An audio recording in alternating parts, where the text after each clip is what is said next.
How's everybody doing today? Good. Happy Friday. I tell you what, I don't know about y'all, but last week was the longest short week that I could remember. And this week was just plain long. But anyway, glad you're here. Welcome back into the office today. It was fun being at Mark Anthony Brewing. I hope y'all can join us 23rd for that partner engagement. That is a phenomenal facility. I just can't begin to tell you how impressive that is. And to say it's big is an understatement. 1.2, 1.3 million square feet. Unbelievable. So hope y'all can, it's amazing what manufacturing looks like today. So anyway, let's get to it. We'll knock out a couple things. I'll open it up for y'all in a second. But no news here today, but the economy is going to be the driver. Holy cow, gas prices closest to $5 they've ever been. Fully expect to be over $5 by next week on average. Housing market's chilled just a little bit. Time on market is actually increased, which is not a bad thing. It may give some folks an option of getting a house where they couldn't before because they were selling like hotcakes. But prices are still up, which is good. As of this morning, inflation has held its head the same, it's steady pace it's been for the last month. So it's not increasing, but it's not going down either. So we're actually seeing the market reflect some of that this week with earning calls coming through, and they downgraded Target because Target didn't hit their expectations. Netflix didn't hit the expectations. A couple other big companies have been downgraded because they didn't hit their numbers. So we'll see how that holds for the next couple weeks. Interesting article I read today in the Journal. U.S. companies have lost about $59 billion by pulling out of Russia. So if you think about the number of U.S. Western companies that do business in Russia, whether it's McDonald's, etc., but they're pulling out has huge ramifications on their bottom lines, which reflect on their on the stock market today. So $59 billion this year out the window just because of the actions of Russia and Ukraine. Of note, and many of y'all have companies and employees. I hope y'all took note this week that the IRS has raised their gas reimbursement rates for the remainder of the year, and we're looking at instead of 58 cents, I think it's up to 62 cents. It went up by 4 cents. So do note that as your employees are running around, or if you're getting mileage reimbursement, that number has gone up. So make the necessary adjustments. Doubling your price of per mile of gasoline over the last year. I'm not sure 4 cents quite hits that, but whatever. But it's rare that you see, I've seen it happen a couple of times, but it's rare that you see the IRS take that step, but they have. So anyway, oh, I forgot to mention National Herb and Spice Day. I know y'all wanted to hear that. But if you don't really like herbs and spices, you can celebrate National Egg Roll Day. Hey, go hit the chin. All right. All right. South Carolina. It's June 10th, and it took 6 days out for a Democratic primary for us to understand that we actually had a Democratic primary in South Carolina. Holy cow, if you like Twitter, you'll love the back and forth this week between Democratic candidates and other elected officials. But there is an election this Tuesday. Early voting ends today. So if you are not going to be around on Tuesday, you can still go to any election office and vote for the upcoming elections. We do have a couple of contested council races primarily Shaquise Newton down Lower Richland, a great advocate for business, running against former county council chairman Norman Jackson. So we're all eager to look at that one. Anyway, the elections are sleepers. I mean, I 30 years of following elections or so. Some of y'all followed longer. Man, what a snoozer. I was thinking there'd be some activity, a little pop up this week with Mia and Joe, but otherwise it's pretty docile, minus the first district race, which is Mace and Arrington, but looks like Mace is taking that away, a double-digit lead there for her. We'll see if anything closes in this week. It's usually too late for any bombshells. However, I say that, but I'm sure some of y'all watched the January 6th hearing last night. I watched a little bit of it this morning. Pretty unbelievable, quite frankly, the videos. So I know they got another hearing on Monday. So I kind of wish, well, I've never seen a primetime hearing for a congressional hearing, 2 days before the election for a lot of states around the country, which does raise a red flag for timing. But anyway, let's talk local stuff, and then we will. I want to hear from y'all. Speaking of local, I was talking to staff yesterday. Lou Holt's quote came to mind yesterday about Columbia being the screen door to hell. Temperatures up, and next week is going to be upper. We have not had a day over 100 since October of 2019. Just think about that. Last year, the high was 97, was it? Holy cow. But what comes around goes around. So we've been lucky, but the luck has run out. We'll have a doozy next week. So drink plenty of fluids. We have seen local activity pop up a little bit. We've seen, so I was talking to some economic developers this week, lots of activity in the market, lots of looks at Lexington and Richland County, which is good. And I think I've mentioned this before, Richland County has invested heavily in product, meaning space to host new businesses, which is good. So activity popping up and having a busy early summer is great. How companies choose to expand right now in this economy is something else. So a lot of activity, but we'll have to keep an eye out and see if we can reel in the end. I think a lot of companies are saying we want to expand, but we're going to take a cautious approach right now before we pull a trigger. But it does look good, the fact that we're seeing lots of business activity. Having said that, port activity again in month of May was up 11% year over year. So it's 15 straight months of expansion at the port where they've set monthly records. I think they moved 155,000 TEUs last month. That's 155,000 tractor trailer loads, to put it bluntly. That's a lot of activity. So good for them.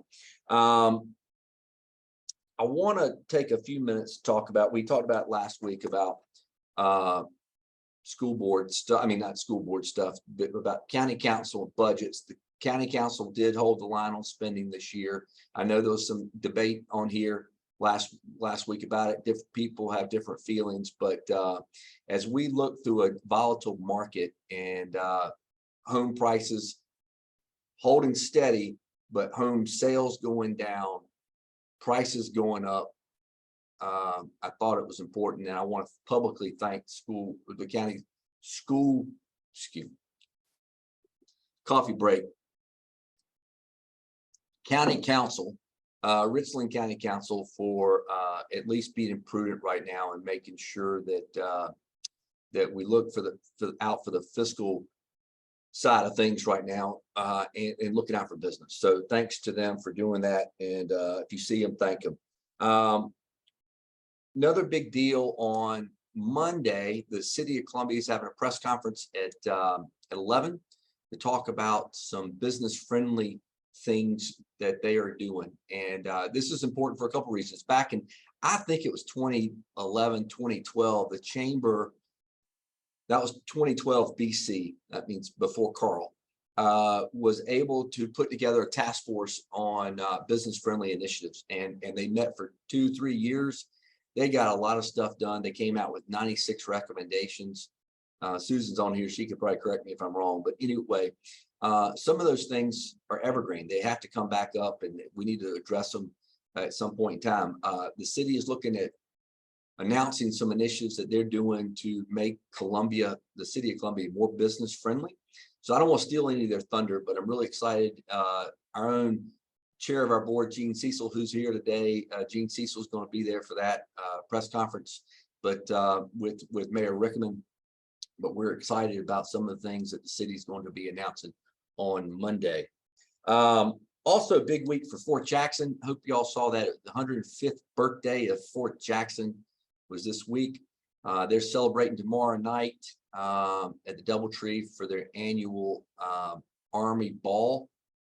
They have not had that for the last couple of years due to COVID, but it's always a good time. They expect about 500 people to celebrate Fort Jackson and the U.S. Army.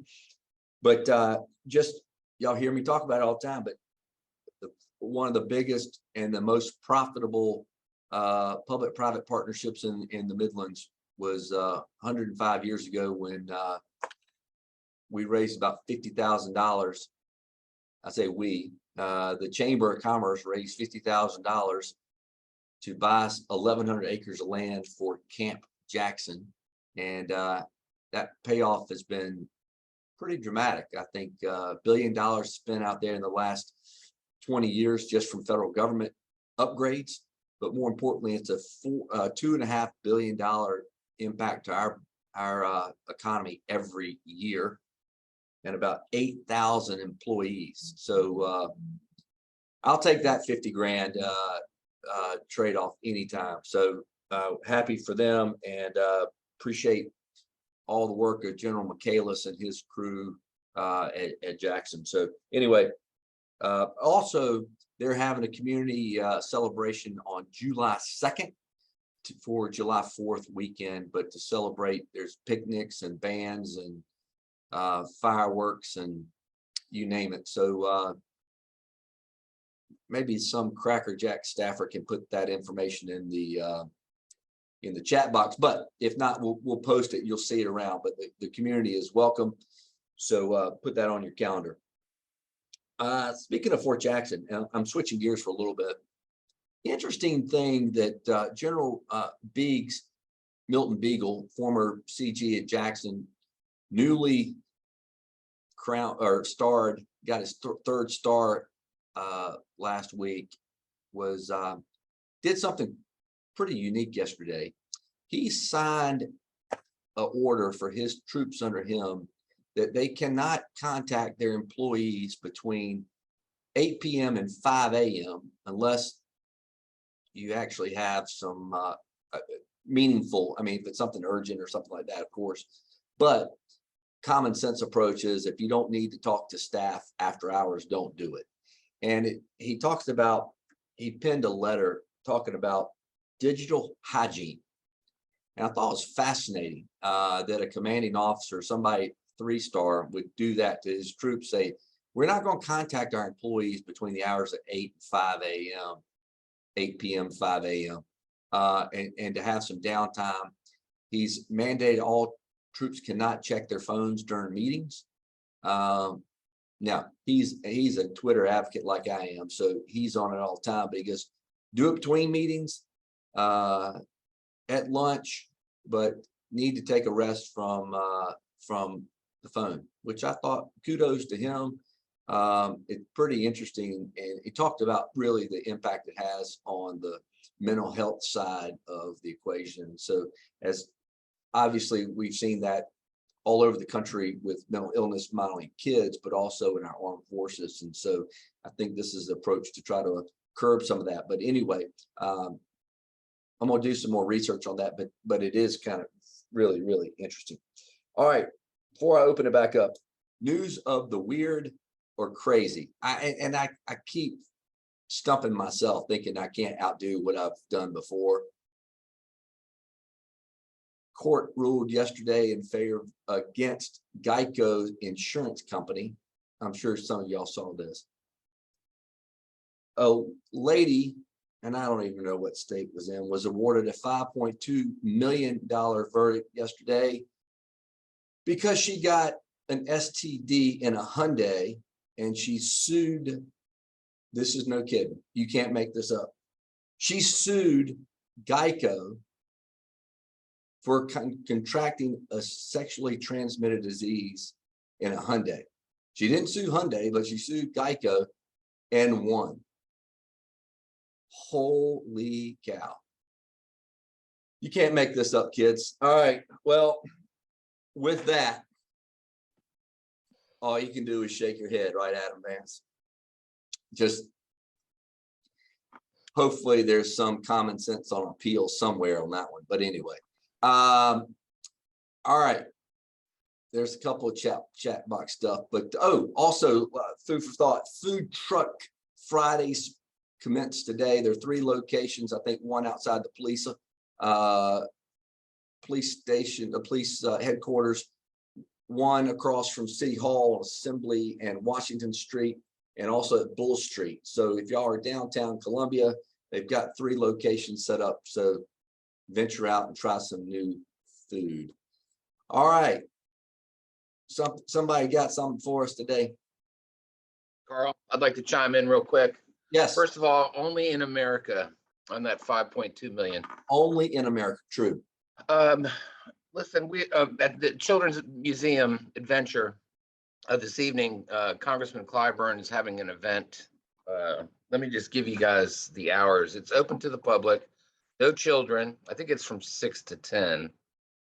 But it's a soiree, not quite as impressive as the past. We've had fish fries here with them, but anyway, this will be from 8 to 12. My fault.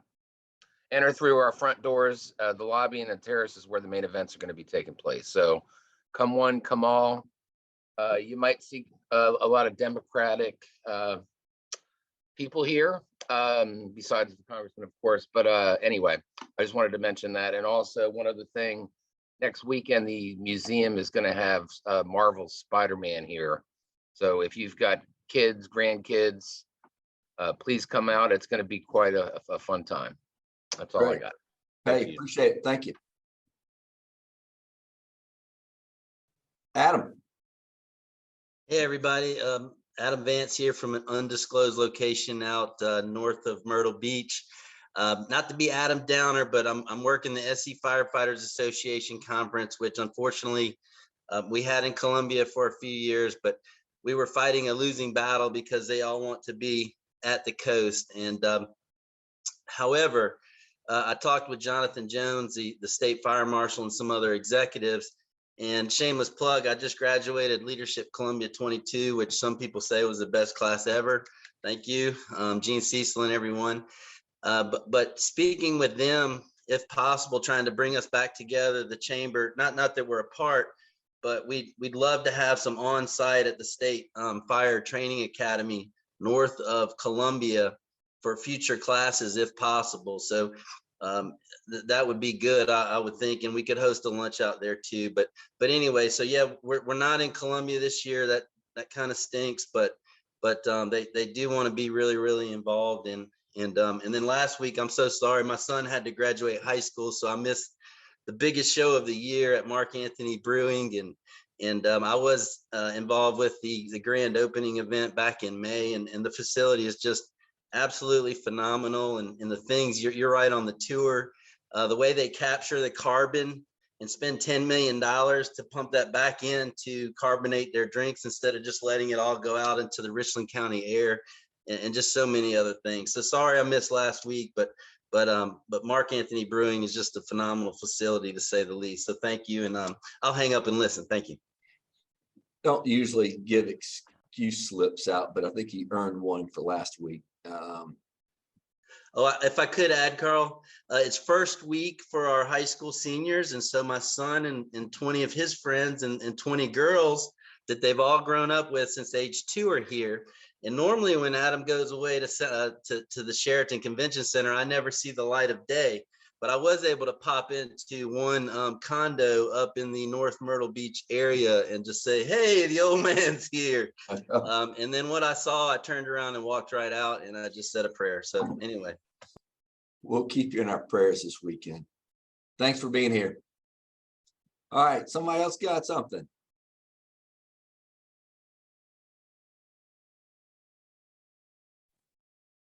All right. Good morning. Hello, Dr. Witherspoon. Good morning. Good morning. Adam, piggyback on your comment about graduation. We finished our graduations last week. We were in our stadiums, but we're moving back to Colonial Life next year. It was very hot. But you're going to make a lot of parents happy. Yeah.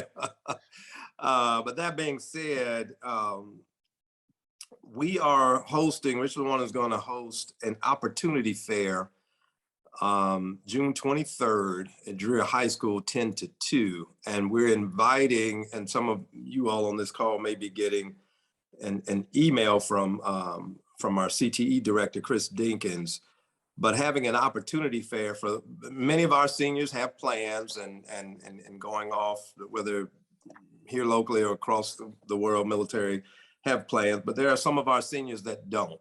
And we're going to have an opportunity fair inviting business, higher ed, and other entities, and give our students, our graduating seniors, one more opportunity, if you will, to chart a path for the future. Appreciate it in advance. If you're looking for young people to come and join your organization, we've got kids that are college and career ready, scholars, and everything in between. Be on the lookout for some information on that. And I appreciate in advance any opportunities you can provide for young people in Richland One. Thank you. Yeah, thank you, Dr. Witherspoon. Thank you for that. And Susan just let me know we are promoting that event on the 23rd. So thank you. And I also want to publicly thank you. You and your board submitted a budget with no increases in millage rates this year. So I want to publicly thank you for that. We did. It goes a long way, and it's noted. So thank you very much. Appreciate it. All right. What else we got?